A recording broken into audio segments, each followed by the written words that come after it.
Que a graça e a misericórdia sejam multiplicadas sobre todos nós. É muito bom ver gente, uma amiga, né, no Instagram, no Facebook.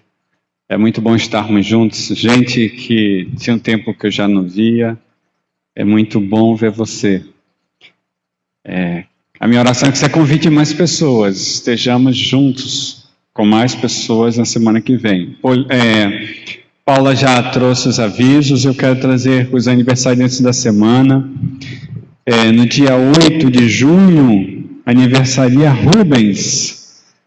No dia 13, temos 3 aniversariantes: Débora, Eliane e Poliana. Então, no dia 8 de junho, Rubens, e no dia 13, Débora, Eliane e Poliana. A minha oração é que o Senhor esteja sempre derramando o amor dele sobre vocês, dando paz, renovando as misericórdias diariamente, muito amor para vocês, e que a fala do Senhor seja sempre a fala de vocês. Parabéns, Rubens, Débora, Eliane e Poliana.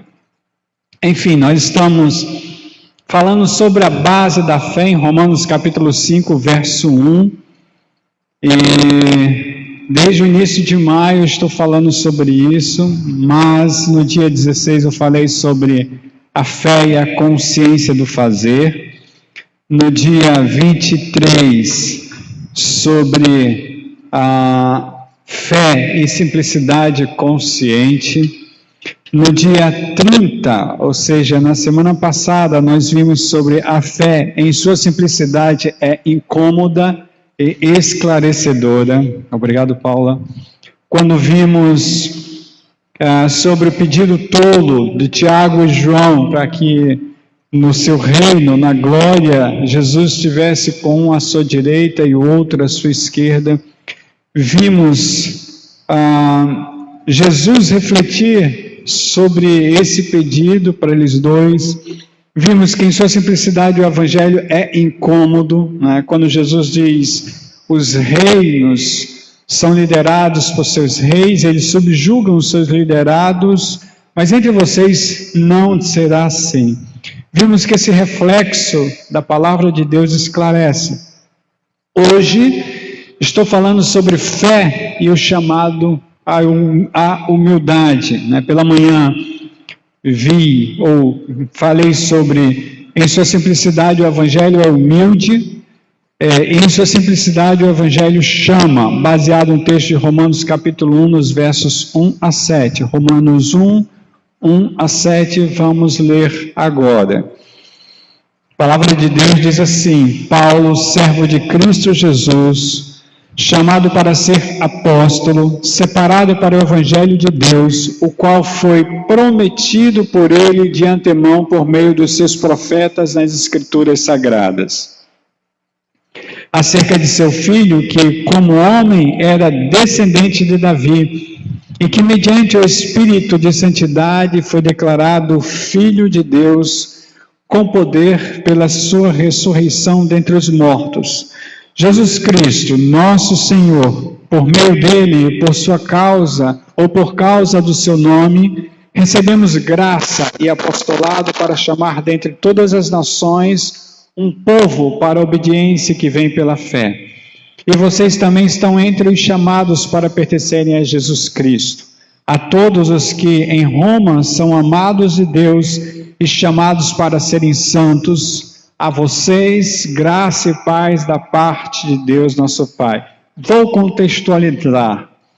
A todos os que em João Pessoa são chamados, são amados de Deus e chamados para serem santos, a vocês graça e paz da parte de Deus nosso Pai e do Senhor Jesus Cristo.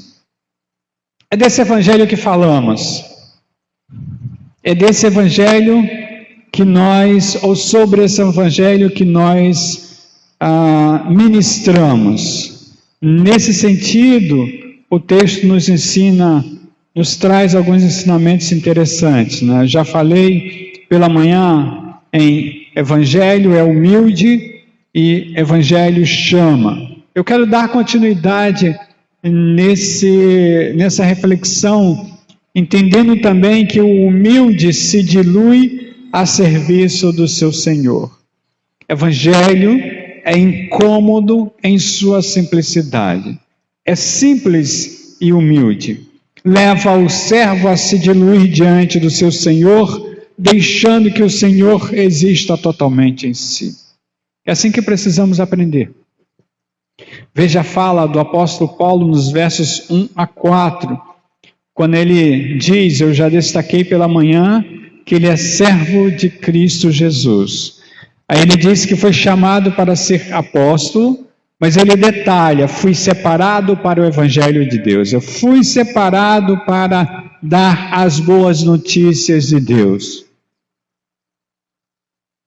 E aí ele diz que esse Evangelho foi prometido por Deus de antemão por meio dos seus profetas nas Escrituras Sagradas. Ele continua dizendo que esse Evangelho fala acerca de seu filho, do Filho de Deus, que como homem era descendente de Davi, e que mediante o Espírito de santidade foi declarado Filho de Deus. Preste atenção no título do Espírito Santo aqui, Espírito de Santidade. Ele diz que com poder, pela sua ressurreição dentre os mortos, Jesus Cristo é nosso Senhor. Então, nesse sentido, eu quero trazer Lucas, capítulo 17, nos versos 7 a 10. Lucas 17, nos versos 7 a 10. Eu não vou ler, só lerei o último verso, mas aqui existe uma parábola, né, e Jesus Cristo diz, qual de vocês, senhores, né, que de repente seus escravos estão no campo e quando eles chegam, vocês simplesmente dizem, venham, agora sentem-se para comer. Negativo, diz Jesus. Ao contrário, vocês mandam que preparem o jantar e aprontem e sirvam a vocês, enquanto simplesmente vocês comem e bebem, vocês dizem para eles, ou depois, você pode comer e beber. Nesse sentido, também, Jesus Cristo diz, assim, verso 10, assim também vocês, quando tiverem feito tudo o que for ordenado, devem dizer, somos servos inúteis, apenas cumprimos o nosso dever. De repente é assim que o apóstolo Paulo se sente. De repente é assim que ele fala. Como eu citei pela manhã, 1 Coríntios capítulo 6, no verso 19, quando ele diz à igreja em Corinto, vocês não pertencem a vocês mesmos. Vocês não pertencem a vocês mesmos. E é dessa forma que João Batista se refere. É necessário que ele cresça e que eu diminua. Na conclusão, pela manhã, eu trouxe um texto de Judas, versos 1 e 2, mas eu quero destacar somente o verso 1, quando Judas se coloca como servo de Jesus Cristo, irmão de Tiago. Aí perceba, o Judas aqui é irmão de Jesus, mas de repente ele não se vê digno de ser referenciado como irmão de Jesus. Ele é referenciado como irmão de Tiago, que é um dos líderes da igreja na época, e se chama, ou se referencia, se auto-intitula servo, ou seja, escravo, como nós vimos pela manhã, de Jesus Cristo. É interessante, porque quando você olha o Evangelho dessa forma, você percebe que de repente você vai se diluindo a serviço do Senhor, né? E ao contrário de Tiago e João, que queriam estar um à direita, outro à esquerda, ao contrário de muitos que defendem um evangelho show hoje, que oram e que dizem que tem poder para curar, que oram sobre líquidos, sobre objetos e dizem que esses objetos, esses líquidos têm unção colocadas por si, ao contrário do show do suposto evangelho, o servo vai se diluindo para que o seu Senhor seja cada vez maior em si. A gente está falando de quê? A gente está falando de submissão. submissão ao Senhor. Exatamente isso. E como eu falei pela manhã também, o apóstolo Paulo exatamente demonstra isso. Em Efésios capítulo 3, verso 8, ele diz simplesmente que ele é o menor de todos os santos. Em 1 Coríntios capítulo 15, no verso 9, ele diz que é o menor dos apóstolos. É assim que a palavra apresenta os servos de Cristo. Por quê? Porque na realidade esses servos de Cristo, eles têm a mente de Cristo, como o próprio apóstolo Paulo fala em 1 Coríntios 2,16. Da mesma forma, ele fala sobre si, ou que ele fala sobre si, ele fala para a igreja. Ele entende claramente que apesar de que não sejamos capazes de compreendermos todos os pensamentos de Deus, seu Espírito que habita em nós nos revela Cristo, nos concedendo uma perspectiva espiritual da vida conforme a vontade de Deus. E a vontade de Deus é que sejamos cada vez mais servos. Como o Senhor Jesus disse em João capítulo 15, vocês não podem fazer nada sem mim. Não podem fazer nada sem mim. Paulo, ainda em Gálatas 2:20, diz: fui crucificado com Cristo.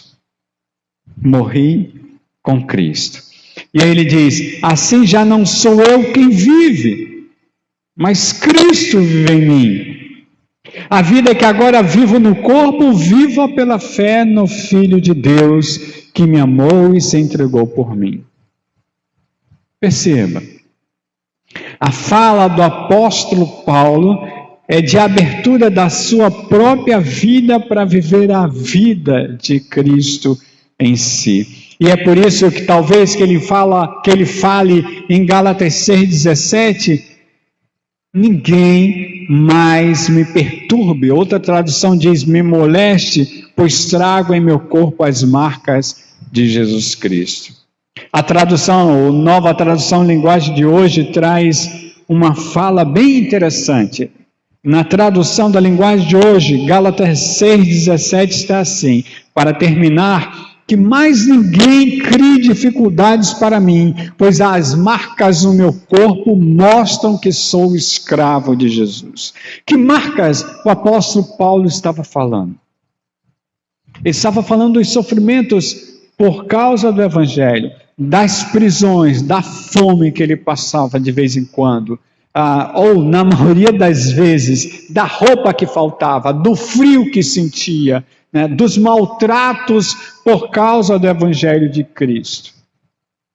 Dessas marcas que ele fala, das perseguições, inclusive religiosas, porque ele abraçou literalmente a graça. Dessas marcas que o apóstolo Paulo fala, e por mais que não tenha na tradução escravo, é exatamente isso que o texto está querendo dizer, quando ele diz, eu trago no meu corpo as marcas de Jesus. O servo se dilui a serviço do seu Senhor. E independente do que aconteça com ele, é assim que ele vive, cada vez mais diminuindo para que o seu Senhor cresça em si. Isso nos ensina também que em sua simplicidade o Evangelho concede graça e chamamento. A gente viu isso pela manhã, mas eu quero dar continuidade. Aqui eu quero continuar algo que eu comecei pela manhã. O chamado à salvação se confunde com o chamado ao serviço. E é assim com a vida do apóstolo Paulo. É assim exatamente que acontece. Desde o encontro dele com Jesus na estrada para Damasco, simplesmente Paulo, depois recolhido, é visitado, é sarado, e aí ele começa a trabalhar, por mais que ninguém acredite nele, porque é assim que o texto é relatado em Atos, ou a vida de Paulo é relatada assim. Se não fosse Barnabé, talvez ele ficasse ali no canto, mas simplesmente ele começou a falar. a assumir o seu trabalho sem precisar reconhecimento. Perseguido às vezes porta aberta, às vezes porta fechada, mas ele simplesmente meio que confundiu, porque às vezes a gente confunde muito isso, né?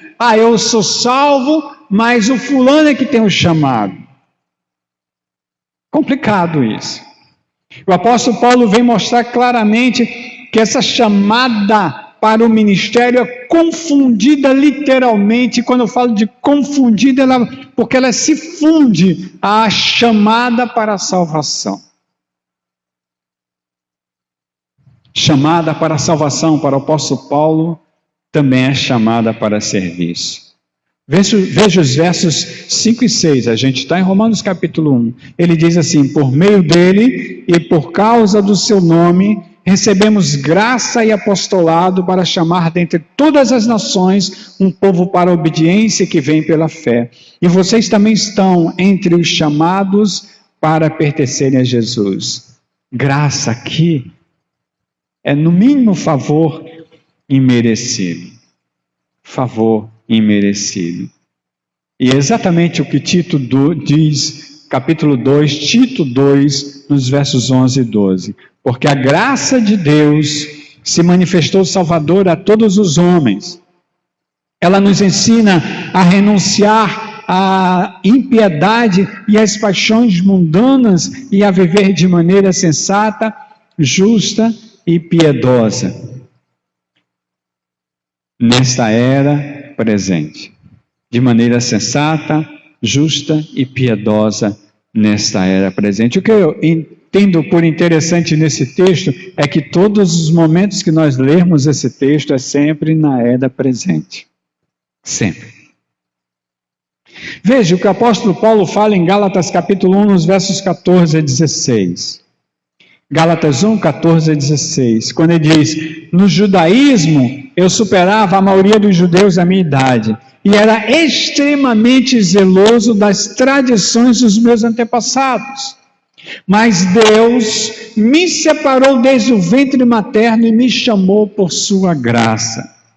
Quando lhe agradou revelar o seu Filho em mim para que eu o anunciasse entre gentios, não consultei pessoa alguma. E aí ele continua explicando, mas veja que aqui ele fala claramente que ele é chamado diretamente para anunciar aos gentios. Bate muito, confere muito com o verso 5, chamar dentre todas as nações um povo para a obediência que vem pela fé. Aqui a gente fala de igreja, os que foram chamados para fora do pecado, ao mesmo tempo que podemos dizer que são aqueles que sofrem fora dos 4 muros da cidade, são os simplesmente que são enviados pelo seu mestre e pelo seu senhor, são os escravos, são os servos pertencentes aos que obedecem, aos do caminho, que são discípulos. É um povo chamado para a obediência ao Senhor através da confiança que se tem nele. O apóstolo Paulo é essa pessoa que simplesmente é movimentado por Deus para chamar um povo para viver em obediência ao Senhor através da confiança que se tem nele. Eu confio, por isso eu obedeço. Eu confio, por isso eu obedeço. É assim que funciona o Evangelho.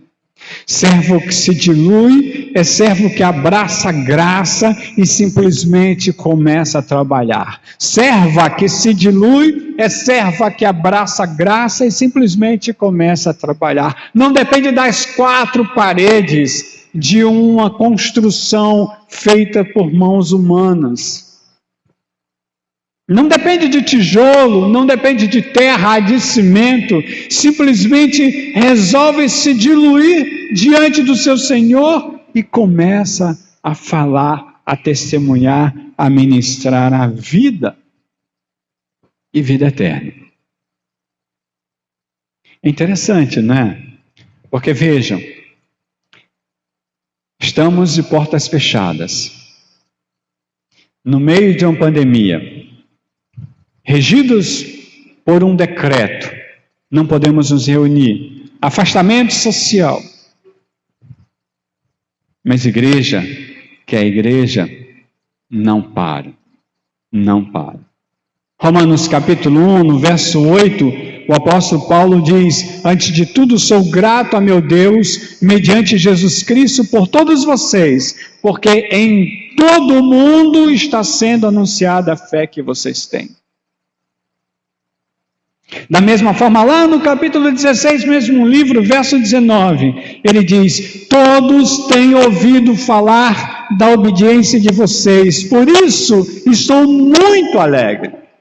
Mas quero que sejam sábios em relação ao que é bom e sem malícia em relação ao que é mal.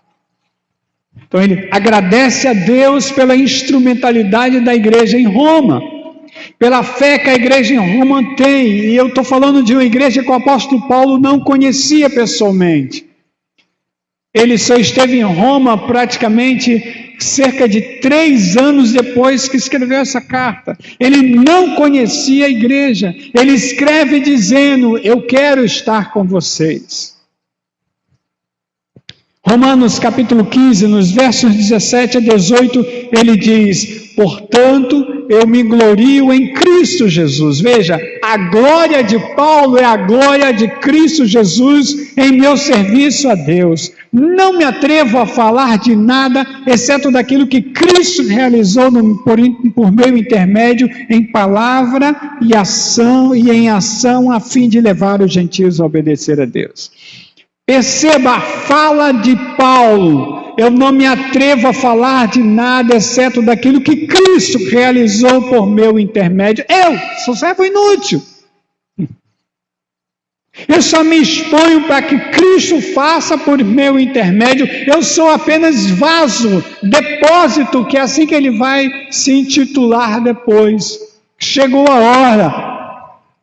O meu depósito está pronto. Sou apenas vaso, instrumento. Quem faz é Jesus Cristo. Não sou digno. É assim que funciona. Eu quero concluir. Romanos capítulo 16, os versos 25 a 27. Romanos 16, 25 a 27. O apóstolo Paulo diz assim: ora, aquele que tem poder para confirmá-los por meu evangelho e pela proclamação de Jesus Cristo, de acordo com a revelação do mistério oculto nos tempos passados, mas agora revelado e dado a conhecer pelas escrituras proféticas, por ordem do Deus eterno, para que todas as nações venham a crer nele e a obedecer-lhe. Ao único Deus sábio seja dada a glória para todos sempre, por meio de Jesus Cristo. Amém. Fala do apóstolo Paulo: confirmá-los pelo meu evangelho, pelas minhas mensagens de boas novas, pela proclamação de Jesus Cristo, de acordo com a revelação do mistério oculto, mas agora presente entre nós. Servo, que é servo, entende que é humilde, porque o evangelho, que é simples, o confronta e o transforma cada vez mais. Essa humildade faz com que ele entenda que precisa se diluir a serviço do seu Senhor. E servo que vive em simplicidade no evangelho, entende claramente que a graça concedida é também graça para a ministração de vida. Ele já vai trabalhando. Vão, indo, façam discípulos. Indo, façam discípulos. Essa é a ordem do mestre. Sabe, irmãos e irmãs que estão nos vendo aqui presente, nós não precisamos de mais nada a não ser da ministração do evangelho através de nós. E essa ministração é mais vida do que fala. É mais vida do que fala. Se perguntarem a você, você fala, mas é sua vida quem ministra, é sua vida quem transforma.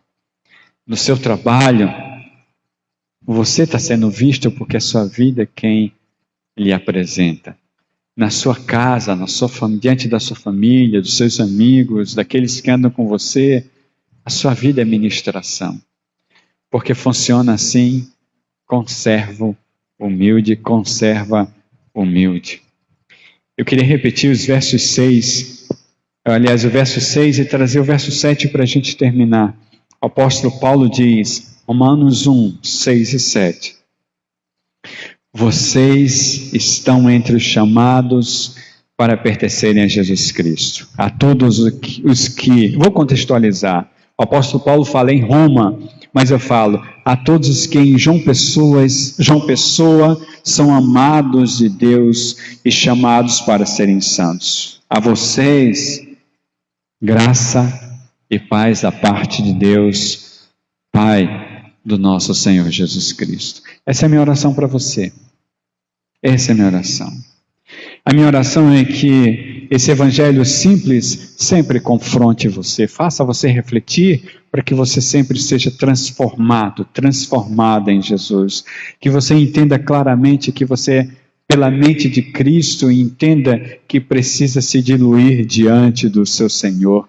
E entenda claramente que você não foi só chamada para ficar sentado ou sentada onde você está, ou dentro de quatro paredes de um edifício construído por mãos humanas. Mas o Senhor te chamou para ser templo do Espírito de santificação, do Espírito que santifica. E onde você for, o templo do Senhor estará ali. Deus te chamou para sacrificar no altar do coração. Deus quer te ver derramando vida diante das pessoas. É isso que Romanos capítulo 12, verso 1, o apóstolo Paulo diz: coloque seu corpo como um sacrifício vivo, santo e agradável ao Senhor. É o templo de Deus que vai caminhando, e aonde for você, vai o Espírito Santo transformando vidas. É assim que deve funcionar. Se não for assim, não se entendeu o Evangelho. Vamos orar? Quero te louvar, Senhor, por esse momento. Quero te agradecer pela chuva que cai lá fora. Engrandecer o teu nome por esse momento difícil, Senhor, mas sabemos que tu estás nos acompanhando. Sabemos que tu estás acompanhando todo o processo mundial que está acontecendo em Israel, que acontece nos Estados Unidos, na Europa, nos países europeus, no centro do mundo. Nós sabemos que tu acompanhas Oriente e Ocidente, de polo a polo. Os teus olhos veem tudo, Senhor. E tu sabes o que o homem precisa fazer. Aliás, eu estou falando no vocabulário bem humano para que todos nós entendamos. Tu nos conheces. E, Senhor, a minha oração é que o Senhor atinja cada coração que está sendo visto agora. Quem está me vendo agora, quem vai me ver depois, que o Senhor atinja cada coração disposto a ser servo, a ser serva. Que o Senhor ministre com espírito de santidade, espírito de salvação, com o Espírito de Cristo. Senhor, a minha oração é que o Senhor visite as UTIs pelo mundo afora, tocando com mão poderosa cada doente, aqueles que estão entubados, aqueles que sofrem risco de vida, que o Senhor descanse as famílias sofridas dessas vítimas da Covid-19, que o Senhor dê descanso aos corações das famílias ou dos familiares das pessoas que se foram, Senhor. Que o Senhor traga paz para esses familiares, que o Senhor esteja literalmente dando descanso ao povo da saúde que está na linha de frente. Eu tenho visto como esse povo sofre, Senhor. Que o Senhor ministre graça, paz, amor, misericórdia. Visita Tota em seu leito agora no nome de Jesus, Senhor, e toca o teu servo para a tua honra e glória, assim como eu oro também pelo professor Marcos Túlio, que o Senhor o toque, dando cura para a honra e glória dele. Que o Senhor esteja conosco, derramando do seu poder, da sua graça, do seu amor, da sua unção. Que seja mais uma semana esclarecedora para nós, de reflexão, mas bem esclarecedora para que amadureçamos no Senhor. Que o amor de Deus, sua graça e a sua unção estejam sobre nós. Que o rosto do Senhor seja o nosso rosto, para a honra e glória dele. Assim eu oro, no nome de Jesus. Amém. Essa é a minha oração para você, que está nos vendo. Aqui, poucas pessoas, somente grupo de louvor, dirigente, pessoal de técnica, eu, mas estamos com pessoas nos vendo pela internet. A minha oração é que o rosto do Senhor resplandeça sobre o teu rosto, para a honra e glória dele. Boa semana, uma semana cheia de graça, de amor e paz. Deus te abençoe.